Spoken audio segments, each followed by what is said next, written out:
নমস্কার বন্ধুরা, দিশানের রান্নাঘরে সবাইকে স্বাগত। আশা করছি আপনারা সকলেই ভালো আছেন।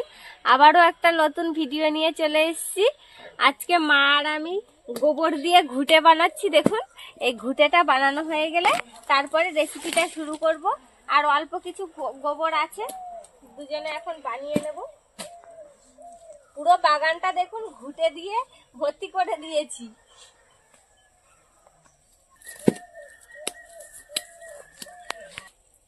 সারা বছর একটা গর্তের মধ্যে এই গোবরগুলো রাখা হয়। আর এই বর্ষার সময় তো দেওয়া যায় না, এই ঠান্ডাটা পড়লে সেই সময় এই গোবরগুলো দিয়ে ঘুটে দেওয়া হয়। আর এই ঘুটে এই সময়টা দিলে শুকিয়েও যাবে তাড়াতাড়ি। আর এই ঘুটে দিয়ে সারা বছর আবার জ্বালানি হবে। বন্ধুরা, এখন থেকে গোবর বৈশাখ মাস অবধি ঘুটে তৈরি করব, আর সারা বর্ষাকাল জ্বালাবো। আর ঘুটে ছাইও কত কাজে লাগে। পুকুর থেকে তো মাছ ধরি, দেখেছেন, বড় বড় ঘুটে ছাই লাগে মাছ কাটার জন্য। তারপরে বর্ষার সময় গোয়ালে গরু বাছুর থাকে, ওদেরকেও গোয়ালে ছাই ছড়িয়ে দিতে হয়, কত কাজে লাগে। তোমার ঘুটে লম্বা লম্বা করে সাইজ দিচ্ছি, গোল গোল দিচ্ছি, সব রকম করে ভাঙছি। ঠাম্মা আবার সেই ঝাঁটাই করে কেমন? হ্যাঁ, ঝাঁটার উপরে রেখে বড় বড় ঘুটে তৈরি হয়, একটা থালার মতো। আমার মা ছোটবেলায় বলতো, গোবর একটু পা দিয়ে চটকে দে, তো গোবর তোলার আগে বলতো পা দিয়ে চটকে দে, দেখবি পা সব পরিষ্কার হয়ে যাবে। আর আমরাও সবাই মিলে গর্তের মধ্যে নেমে আর লাফাতাম।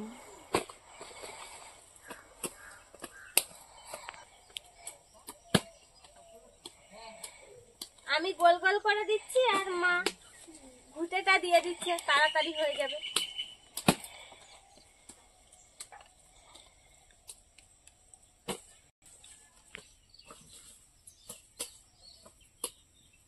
এই গোবর দিয়ে উঠোন বাড়িও গোবর দেয়া হয়। এখন এই ধান উঠবে উঠোনে, এই গোবর দিয়ে উঠোনে গোবর দিয়ে আর ঝাঁটা দিয়ে টানা দিয়ে আর ধান তুলতে হবে। ঘুটেটা দিয়ে হাত মুখ ধুয়ে চলে এসেছি রান্না করতে। আজকে কাঁকড়া দিয়ে লাউ ঘন্ট করব, আর তার সঙ্গে লাউয়ের খোসা বাটা করব। সেই জন্য আমি প্রথমে কাঁকড়াগুলো কেটে নেব। কাঁকড়াগুলো দেখুন, এই যে এগুলো কিন্তু চিটি কাঁকড়া না, এগুলো নদীর কাঁকড়া, একটু ছোট সাইজের যে কাঁকড়াগুলো সেইগুলো। এ খুবই দুরন্ত, একটুখানি যদি নাড়া দেই সব হেঁটে চলে যাবে বেরিয়ে। এই যে দেখুন হাঁটা শুরু করেছে সবে সবে। ওরে বাবা রে বাবা, আমি হাতা নিয়ে নিয়েছি। এই যে ঠ্যাংগুলো দেখছেন তো, এই ঠ্যাং দিয়ে যদি একটা কামড় দেয় তাহলে অবস্থা খুব খারাপ। আমি ঢাকা দিয়ে রাখবো আর এক একটা করে কাটবো, না হলে কাটতে পারবো না।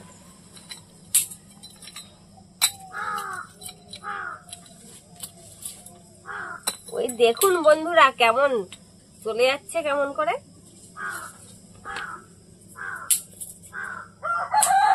এই যে দেখুন ঠ্যাংগুলো দেখতে ছোট দেখাচ্ছে, কিন্তু এর তেজ বিশাল।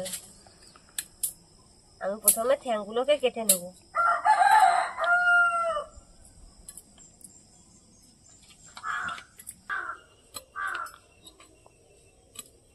এই ছোট ছোট ঠ্যাংগুলো দিয়ে তাই কামড়াচ্ছে।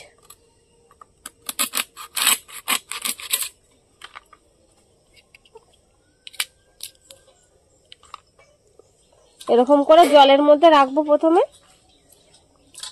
আর ঢাকা খুলে আবার একটা বার করে নেব।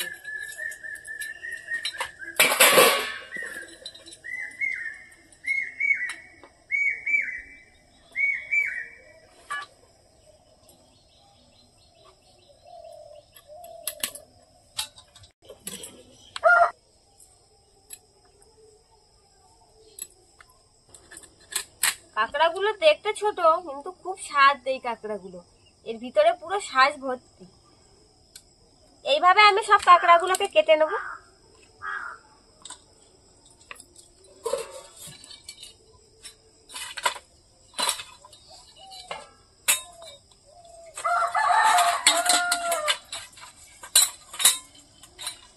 সব কাটা করবো, সব হেঁটে হেঁটে চলে দেখছি। চলে গেল ওইদিকে, যেতে লাগুক দেখি কত দূর যায়, ও ঠিক ধরে আনবো আমি। চলে গেল, খালে চলে যাচ্ছে।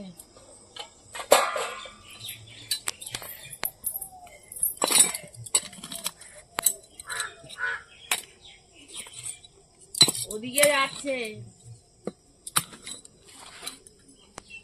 দেখলেন তো কেমন সব দৌড়ে পালাচ্ছিল, ধরে নিয়ে এসেছি, উঠে গিয়ে ধরে নিয়ে আসলাম। কেটে নিয়েছি, এবার আমি লাউ কেটে নেব। একদম কচি লাউ।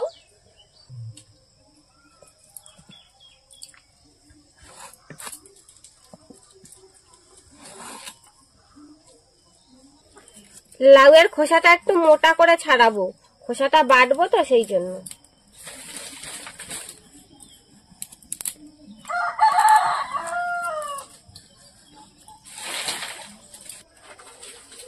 কচি লাউয়ের খোসা বাটা খেতে খুব সুন্দর লাগে।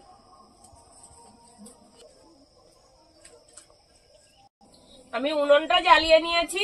লাউর খোসা সেদ্ধ করার জন্য আমি কড়াইতে জল বসিয়ে দেবো।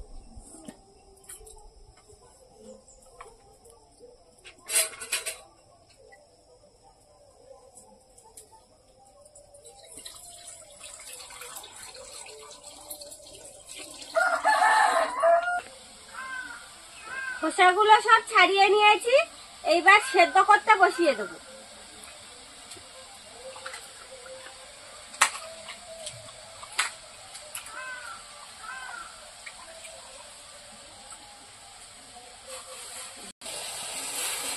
লাউয়ের খোসা সেদ্ধ করতে বসিয়ে দিয়েছি, এবার আমি লাউগুলো ধুয়ে ধুয়ে কেটে নেব। আজকে লাউটা কাঁচা টমেটো দিয়ে রান্না করব, টমেটোটাও কেটে নেব লাউ কেটে।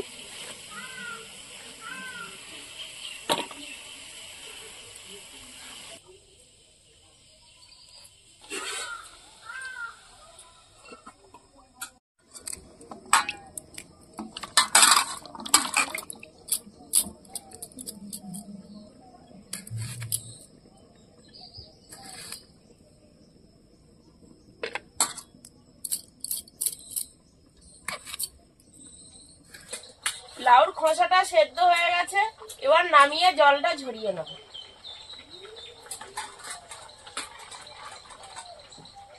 লাউয়ের খোসাগুলো এবার আমি বেটে নেব। লাউ খোসা বাটার জন্য রসুন আর লঙ্কাটা ভেজে নেব।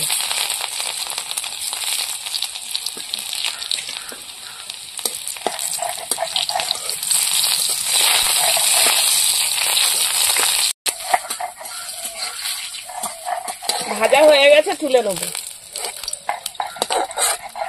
এবার কাঁকড়াগুলো ভেজে নেব। লবণ, হলুদ,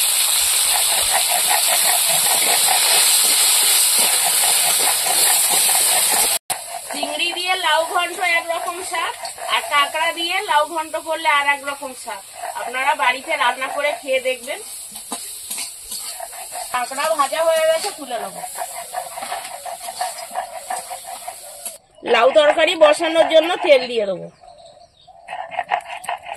শুকনো লঙ্কা,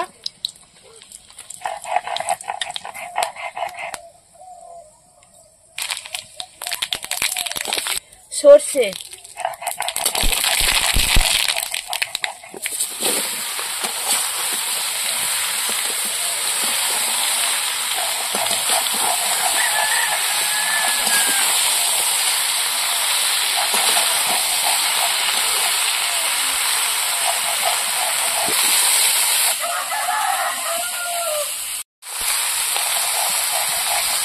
লবণ, হলুদ,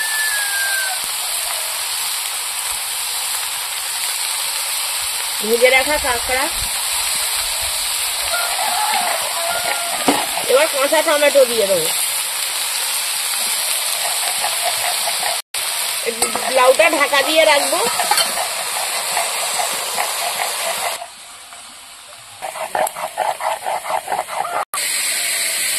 লাউয়ের খোসা বেটে নিয়েছি, এবার আমি ছিলে নিয়ে নিয়েছি ভাজা রসুন, ভাজা লঙ্কা, লবণ আর গোটা সরষে একসঙ্গে, এগুলো আবার বেটে নেব।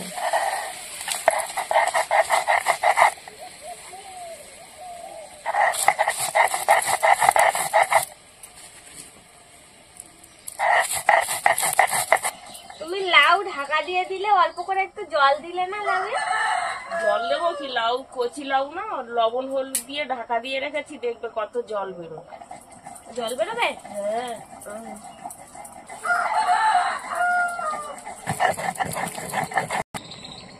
এবার একসঙ্গে নিয়ে আর একবার বেটে নেব। লাউর শব্দ শুনতে পাচ্ছ? হ্যাঁ, জল বেরোচ্ছে দেখো।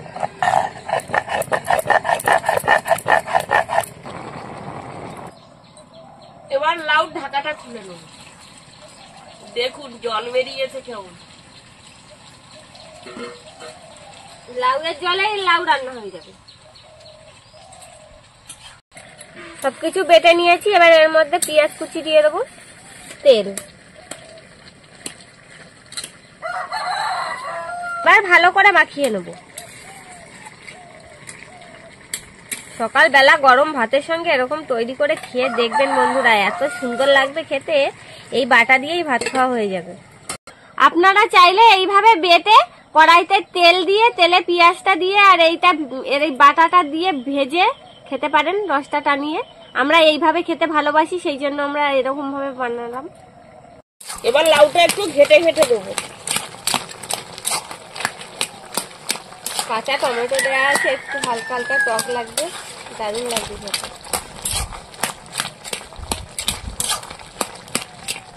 লাউটা প্রায় হয়ে এসেছে, এবার এর মধ্যে কটা কাঁচা লঙ্কা আমি থেতো করে দেব, দিলে খুব সুন্দর একটা গন্ধ বেরোবে। কাঁচা লঙ্কা চিড়ে দেবো না, থেতো করে দেবো। তুমি লাউতে জল দেওয়ার কথা বলছিলে না, যে তুমি ঢাকা দিচ্ছ কেন, জল দিলে না? তা দেখো লাউ জলের লাউ রান্না হয়ে গেছে। তাই তো দেখছি। জিরে দাও, এবার জিরেটা বাটি। হ্যাঁ, জিরেটা দাও, বেটে দাও। তরকারিটা প্রায় হয়ে এসছে, এবার আমি জিরেটা বেটে নেব।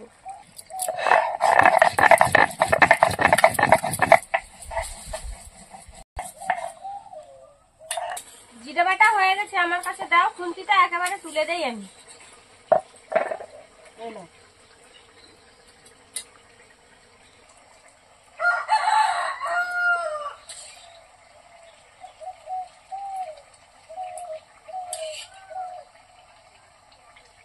জিরে বাটাটা দিয়েছি, এবার খানিকক্ষণ একটু তরকারিটা ফুটিয়ে নেবো। বন্ধুরা, এরকম আরো নতুন নতুন রেসিপি দেখতে আমাদের চ্যানেলটিকে সাবস্ক্রাইব করবেন আর অবশ্যই পাশে থাকা বেল আইকনটি প্রেস করবেন, তাহলে আমরা নতুন কোনো ভিডিও আপলোড করলে নোটিফিকেশন আপনাদের কাছে পৌঁছে যাবে। আর ফেসবুক থেকে যদি দেখেন তাহলে আমাদের পেজটি ফলো করে দেবেন। রান্না হয়ে গেছে, এবার নামিয়ে নেব।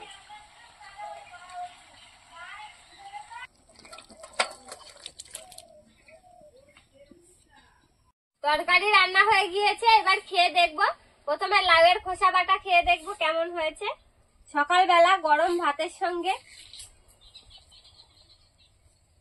গন্ধ তো বেরিয়েছে দারুণ।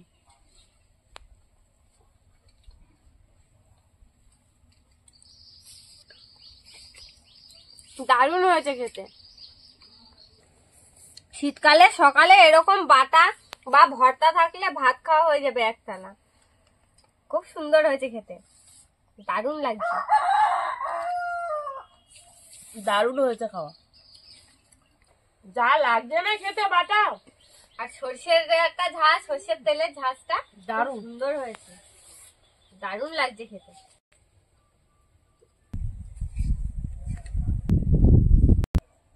যে কোনো বাটার থেকে একটা ঝাঁজ বেরোলে সেই বাটার একটা আলাদাই স্বাদ লাগে। আর ঠান্ডা যদি লাগে কারোর, এই বাটা খেলে না ঠান্ডা ভালো হয়ে যাবে। রসুন ভাজার গন্ধটা পাচ্ছ কত সুন্দর। এবার লাউ ঘন্টটা খেয়ে দেখি কেমন হয়েছে। লঙ্কাগুলো মাখিয়ে নেব, কাঁচা টমেটো। খেয়ে দেখো লাউ কেমন হয়েছে।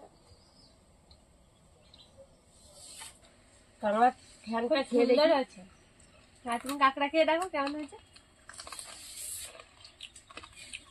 খুব ভালো, শ্বাস আছে কাঁকড়ায় ভালো। কচি লাউ মিষ্টি মিষ্টি লেগেছে। বন্ধুরা, আপনারাও নদীর কাঁকড়া দিয়ে লাউ রান্না করে খেয়ে দেখবেন, দারুণ লাগছে খেতে। আর গরম ভাতের সঙ্গে খুব সুন্দর হয়েছে। এরকম আরো নতুন নতুন রেসিপি দেখতে আমাদের সঙ্গে থাকবেন। আজকের পুরো ভিডিওটি শেষ পর্যন্ত দেখার জন্য ধন্যবাদ। ভালো লাগলে লাইক কমেন্ট শেয়ার করবেন। আবার ফিরে আসবো নতুন একটা রেসিপি নিয়ে। সবাই ভালো থাকবেন, সুস্থ থাকবেন। কাঁকড়ায় শাঁস ভর্তি একদম ভালো। কাঁকড়াগুলো ছোট কিন্তু শাঁস হয়েছে খুব।